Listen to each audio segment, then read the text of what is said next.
नमस्कार दोस्तों, मैं विकास मल्होत्रा लाल किताब एस्ट्रो सेंटर चैनल पर आपका स्वागत करता हूं।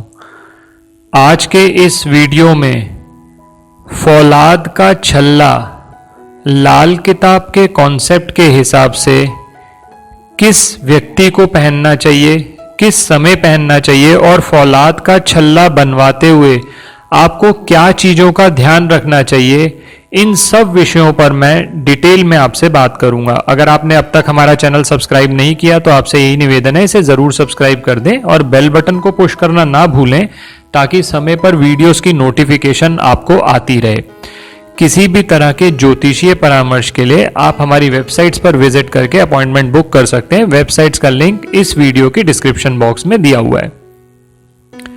फौलाद के छल्ले की बात की जाए तो फौलाद होता है स्टेनलेस स्टील, वो ऐसा लोहा जिसमें जंग ना लगे। ऐसे लोहे को जंग से बचाने के लिए उस छल्ले की बफिंग की जाती है ताकि उस पर जंग ना लगे। अगर कहीं से भी उस छल्ले पर जंग लगेगा तो उसके अंदर राहु सम्मिलित हो जाता है, तो जिस पर्पस के लिए आप ये छल्ला डाल रहे हैं वो ही डिफीट हो जाता है। तो ये चीज आपको ध्यान रखनी चाहिए।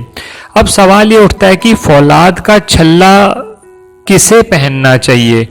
फौलाद का छल्ला वो व्यक्ति पहन सकता है जिसका बुध मंदा हो रहा हो। फौलाद का छल्ला आप बुध अगर खाना नंबर 3 में, खाना नंबर 8 में, खाना नंबर 9 में या खाना नंबर 12 में है अगर बुध, तो स्टेनलेस स्टील का छल्ला डाला जा सकता है। अगर बुध और राहु मुश्तरका यानी मरकरी और राहु का कॉम्बिनेशन है अगर आपकी जन्म पत्रिका में, तो भी आप फौलाद का छल्ला डाल सकते हैं। या मरकरी और राहु यानी बुध और राहु अगर अलग अलग घरों में भी हो, जैसे मैंने बताया मरकरी खाना नंबर 3 में, 8 में, 9 में, 12 में हो और राहु 5 में, 7 में, 8 में, 11 में, अगर ऐसे कॉम्बिनेशंस बन रहे हैं या मरकरी राहु दोनों एक ही घर में है, तो भी आप फौलाद का छल्ला डाल सकते हैं। अब आपको यह देखना है कि ये जो फौलाद का छल्ला है ये किस वजह से डाला जाता है, इसको डालने का हेतु क्या है। अगर आप बिजनेसमैन हैं और या ट्रेडिंग करते हैं और आपका बिजनेस ठीक नहीं चल रहा, या आपको रुपए पैसे से संबंधित अपने बिजनेस में प्रॉब्लम्स आ रही हैं, या आपका कर्ज बढ़ता चला जा रहा है, या आपको नसों से संबंधित कोई प्रॉब्लम्स आ रही हैं, या दांतों से संबंधित आपको कोई प्रॉब्लम्स आ रही हैं, या कोई ऐसा बच्चा है जिसको स्टडी रिलेटेड प्रॉब्लम्स आ रही हैं, पढ़ाई में कंसंट्रेशन नहीं बन पा रहा, कैलकुलेशन के सब्जेक्ट्स में असफल रह रहा है, तो भी फौलाद का छल्ला, जिसे स्टेनलेस स्टील का छल्ला कहा जाता है, वो डाला जा सकता है। अब अगला सवाल ये उठता है कि ये फौलाद का छल्ला होगा कैसे। अगर लाल किताब की बात की जाए तो पंडित जी 1952 एडिशन में लिखते हैं कि फौलाद का छल्ला बिना जोड़ का होना चाहिए। अब छल्ले दो तरह के होते हैं, एक होता है जोड़ वाला छल्ला और एक होता है बिना जोड़ का छल्ला, जिसे ढलाई वाला छल्ला या कास्टिंग वाला छल्ला भी कहते हैं। जो जोड़ वाला छल्ला होगा वो बुध के लिए नहीं चलेगा। आपको जो छल्ला लेना होगा वो लेना होगा ढलाई वाला छल्ला, जिसमें आपको पता ही ना चले कि जॉइंट कहां पर है, क्योंकि वो ढलाई करके बनाया जाता है। तो वो वाला छल्ला अगर आप लेते हैं तो इस उपाय का जो ऑब्जेक्टिव है वो पूरा होता है। एक बात ध्यान रखिएगा, ये जो फौलाद का छल्ला है ये बुध और शनि का कॉम्बिनेशन है। हम यहां बुध को शनि की सपोर्ट दे रहे हैं ताकि बुध का मंदा असर खत्म हो जाए। कई बार ऐसा भी होता है कि बुध का कॉम्बिनेशन मंगल के साथ हो या बुध का कॉम्बिनेशन बृहस्पति के साथ हो, तब भी बुध अपने मंदे असर दे रहा होता है। वहां पर भी जन्म पत्रिका का विश्लेषण करके ये देखना पड़ता है कि क्या फौलाद का छल्ला पहनाया जा सकता है, क्या शनि देव की सपोर्ट दी जा सकती है। एक बात ध्यान रखिएगा, बुध खाना नंबर 12 में हो तो खाना नंबर 12 से वो खाना नंबर 6 के ग्रहों को तबाह कर देता है। तो ऐसे में विशेषता हम ये रिकमेंड करते हैं कि फौलाद का छल्ला जरूर डाला जाए। 12वें घर में जब बुध है, हम उसको शनि देव की सपोर्ट दिलाते हैं ताकि बुध से संबंधित जो भी हम कार्य कर रहे हैं या बुध से संबंधित जो हमारे रिश्तेदार या वस्तुएं हैं उसका हमें फायदा मिल सके।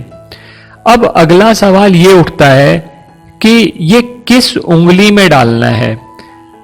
लाल किताब में पंडित जी ने कहा है कि ये फौलाद का छल्ला जिस्म पर धारण करना फायदेमंद रहेगा। तो फौलाद का छल्ला अगर आप मेल हैं तो लेफ्ट हैंड की सबसे छोटी उंगली, ये सबसे छोटी उंगली बुध की उंगली होती है, आप उसमें डाल सकते हैं। और फीमेल्स के लिए राइट हैंड की सबसे छोटी उंगली सबसे बेस्ट रहेगी। इसके अलावा अगर किसी वजह से आपको इस छल्ले की साइज में कोई प्रॉब्लम है या आपने पहले ही कोई स्टोन डाला हुआ है राइट हैंड में या लेफ्ट हैंड में छोटी उंगली में, तो आप मिडल फिंगर जिसे मध्यमा कहते हैं, जो शनि की उंगली होती है, उसमें भी ये फौलाद का छल्ला डाल सकते हैं। जब भी बुध नीच हो या मंदा हो तो हम यही एडवाइस करते हैं कि सबसे छोटी उंगली में ये छल्ला डाल लिया जाए तो बेहतर है। लेकिन अगर आप नहीं डाल सकते उस उंगली में तो आप मिडल फिंगर, जो कि शनि की उंगली है और हम शनि का सपोर्ट दे रहे हैं, तो आप उस उंगली में भी ये छल्ला डाल सकते। एक बात जरूर ये ध्यान रखिएगा कि जो छल्ला है वो चमकदार होना चाहिए। तो जिस तरह से वो छल्ला चमकदार होगा, चमकेगा, आपकी किस्मत में बुध का असर उतना ही बढ़िया देगा। ध्यान रखिएगा, मार्केट के अंदर बहुत सारे छल्ले अवेलेबल होते हैं लेकिन वो किसी ना किसी और धातु के होते हैं। कई बार लोहे के छल्ले ही बनाकर उसके ऊपर पॉलिश करा के दे दिया जाता है, तो वो ये उपाय पूरा नहीं हो पाएगा। तो कोशिश करिए कि आप जेन्युइन जगह से ही अपनी जन्म पत्रिका का विश्लेषण कराकर ये छल्ला डालें। उससे फायदा ये होगा कि इस रेमेडी के अलावा अगर कोई और रेमेडी भी बनती है जो इस रेमेडी को सपोर्ट करने के लिए चाहिए, वो भी आपको रिकमेंड की जा सकती है। एक बात ये जरूर ध्यान रखिएगा कि वो जो छल्ला होगा वो ढलाई या कास्टिंग वाला छल्ला होगा, बिना जोड़ का छल्ला होगा।